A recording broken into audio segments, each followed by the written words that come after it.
Pour bien concevoir un projet communal, il faut se rendre compte qu'on est aujourd'hui dans une société, même au niveau local, diversifiée, et donc il faut répondre à des besoins diversifiés et concevoir des réponses diversifiées.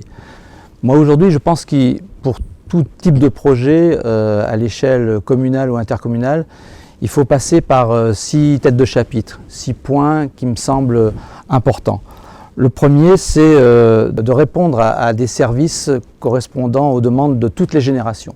Il faut avoir accès sur la commune à des équipements de la petite enfance jusqu'au bien vieillir.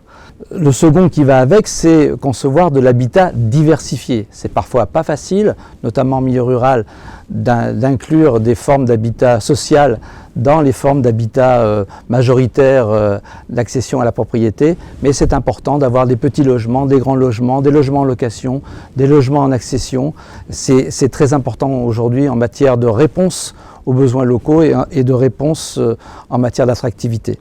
Le troisième, c'est de concevoir une offre de service. Alors là, pas forcément au niveau strictement communal, mais également à l'échelle du bassin de vie. Et avoir à portée de main des services de proximité, comme la poste, comme les métiers du bâtiment, très important dans le milieu rural ou périurbain, d'avoir un restaurant à proximité, d'avoir une petite supérette qui peut jouer le rôle de multiservice d'ailleurs, une boulangerie, un fleuriste.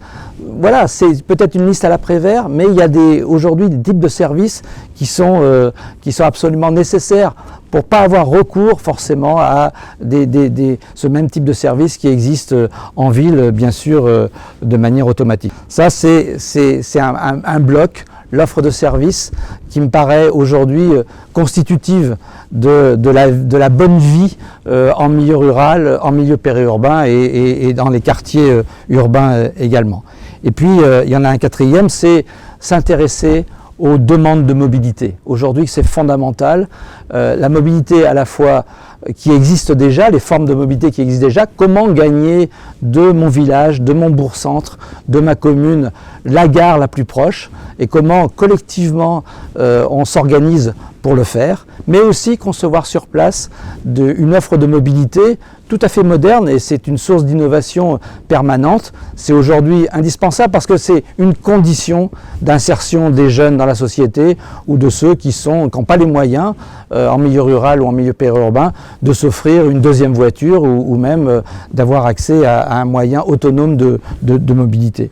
Et puis, il faut s'intéresser, du point de vue du développement économique, à étoffer la spécificité des communes rurales et périurbaines, c'est-à-dire la localisation de l'artisanat, et étoffer autour des services de sous-traitance ou d'appui au développement de l'artisanat. Pourquoi pas concevoir un groupement d'employeurs qui emploie plusieurs comptables pour plusieurs entreprises qui n'ont pas les moyens de s'offrir toutes seules un comptable. Ces services collectifs du développement économique sont aussi très importants à prendre en compte. Et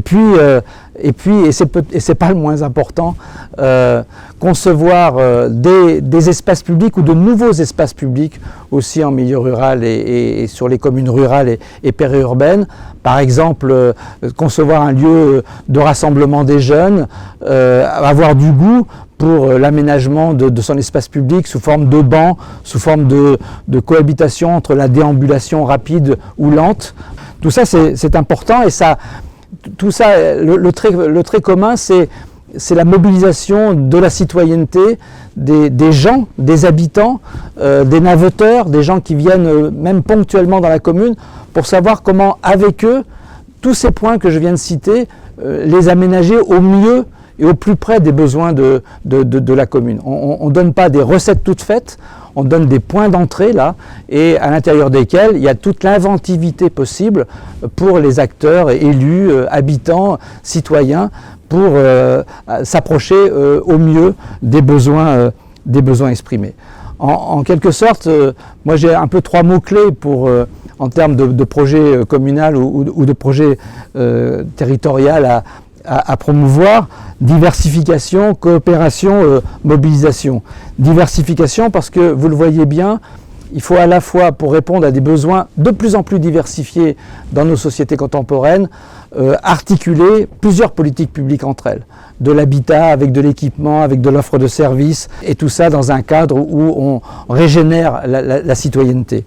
Il faut de la coopération, parce qu'on ne trouvera pas toutes les solutions au niveau local, on les trouvera parfois à l'échelle intercommunale, parfois au-delà. Et la notion de bassin de vie, moi je l'aime bien en tant que géographe pour essayer de... Parce que c'est le bassin de vie, c'est là où 80% de ces ressources et de ces services dont on a besoin, on les mobilise. Et puis la mobilisation c'est important, pas seulement au moment des élections, mais tout le temps.